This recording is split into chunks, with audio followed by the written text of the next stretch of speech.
যারা করেছে তারা দেশের শত্রু, জাতির শত্রু, জনগণের শত্রু, এই বাংলাদেশের শত্রু, এবং সেই শত্রু যদি যেই হোক তাকে আমরা স্পেয়ার করব না। দ্বিতীয়ত হচ্ছে না, শত্রু আইডেন্টিফাইড না, we are open, we are looking for শত্রু। লুৎফুজ্জামান বাবর বাংলাদেশ সরকারের সাবেক স্বরাষ্ট্র প্রতিমন্ত্রী এবং বাংলাদেশের একজন আলোচিত রাজনীতিবিদ। সম্প্রতি তাকে নিয়ে সোশ্যাল মিডিয়ায় দেখা যাচ্ছে নানা ধরনের পোস্ট, নতুন করে আলোচনায় এসেছেন তিনি। আজকের এই ভিডিওতে চলুন দেখে নেওয়া যাক কে এই লুৎফুজ্জামান বাবর এবং তার রাজনৈতিক ইতিহাস। 2001 সালে বিএনপির নেতৃত্বাধীন জোট বাংলাদেশে সরকার গঠন করার পর যে কয়েকজন ব্যক্তি সবচেয়ে প্রভাবশালী হয়ে উঠেছিলেন তার মধ্যে লুৎফুজ্জামান বাবর অন্যতম। মনে করা হয় বিএনপি নেত্রী এবং ওই সরকারের প্রধানমন্ত্রী খালেদা জিয়ার বড় ছেলে তারেক রহমানের সঙ্গে সখ্যতাই মিস্টার বাবরের ক্ষমতাবান হয়ে ওঠার মূল ভিত্তি। বাবর স্বরাষ্ট্র প্রতিমন্ত্রী নিযুক্ত হলেও ক্ষমতা প্রয়োগের মানদণ্ডে তিনি পূর্ণমন্ত্রী আলতাফ হোসেন চৌধুরীকেও ছাড়িয়ে যান।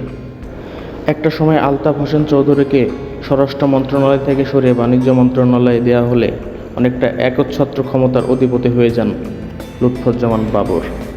লুৎফুজ্জামান বাবর 10ই অক্টোবর 1958 সালের তৎকালীন পূর্ব পাকিস্তানের নেত্রকোনার মদন পৌরসভায় জন্মগ্রহণ করেন। তার বাবা জনাব A.K. লুৎফর রহমান একজন সাবেক পুলিশ কর্মকর্তা এবং মা জুবাইদা রহমান একজন গৃহিণী। জনাব বাবর সবচেয়ে বেশি বিতর্কিত হয়ে পড়েন 2004 সালে চট্টগ্রাম থেকে 10টা অস্ত্র উদ্ধার ঘটনায়। সে সময় বিএনপির জোট সরকারও এটি নিয়ে ব্যাপক আলোচনা সমালোচনার মুখে পড়েন। বিভিন্ন তথ্যমতে জানা যায় 1 এপ্রিল 2004 সালে বাংলাদেশের বন্দর নগরী চট্টগ্রামে ইউরিয়া ফার্টিলাইজার লিমিটেডের জেটিতে 10টা বিভিন্ন ধরনের অস্ত্র ও গোলাবারুদ আটকের ঘটনা ঘটে। বাংলাদেশের ইতিহাসে ধরা পড়া অস্ত্র চোরাচালানের মধ্যে এটি সর্বোচ্চ পরিমাণ। এই মামলার পাবলিক প্রসিকিউটর কামাল উদ্দিন আহমেদের মতে আসামি ছাড়াও এই মামলার কয়েকজন সাক্ষী আদালতে স্বীকারোক্তিমূলক জবানবন্দিতে ভারতের বিচ্ছিন্নতাবাদী সংগঠন উলফার জন্য আটককৃত অস্ত্রশস্ত্র বাংলাদেশের জলসীমা ব্যবহার করে আনা হয়েছিল। আটককালে চোরাচালানে মোট 463 বক্স অস্ত্রশস্ত্র উদ্ধার করা হয়, যেগুলোর মধ্যে ছিল MTT, SMG, Tommy gun, 27,000 piece grenade, rocket launcher 150টি, ম্যাগাজিন 620 এবং 11,43,520 রাউন্ড গুলি। এগুলোর আনুমানিক বাজার মূল্য 27,000 কোটি টাকা। পত্রিকার সংবাদে বলা হয় যে উলফা চীন থেকে ক্রয় করে QC নামীয় জাহাজে করে বাংলাদেশের জলসীমায় নিয়ে আসে এবং 2টি কন্টেইনার বোটে করে বাংলাদেশের ভূমিসীমায় অবতরণ করায়। চট্টগ্রাম থেকে স্থলপথে ভারতের উলফার কাছে এই অস্ত্র প্রেরণের পরিকল্পনাই ছিল।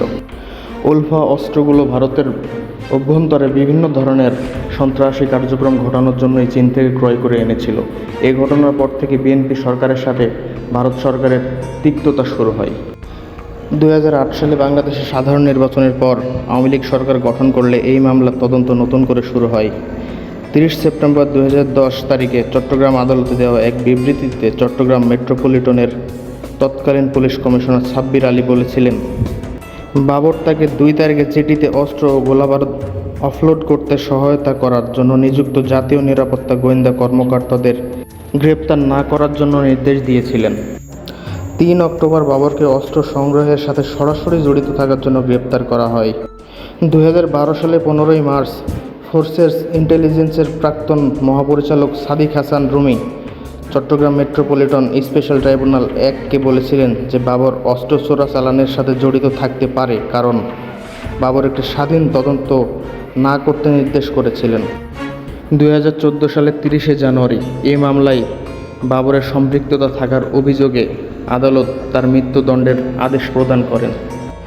এছাড়াও 21শে আগস্ট গ্রেনেড হামলার ঘটনায় আদালত তাকে মৃত্যুদণ্ডের আদেশ দিয়েছেন। বর্তমানে জনাব বাবর বিভিন্ন মামলায় দণ্ডিত হয়ে 2009 সাল থেকে কারাবন্দী হয়ে রয়েছেন।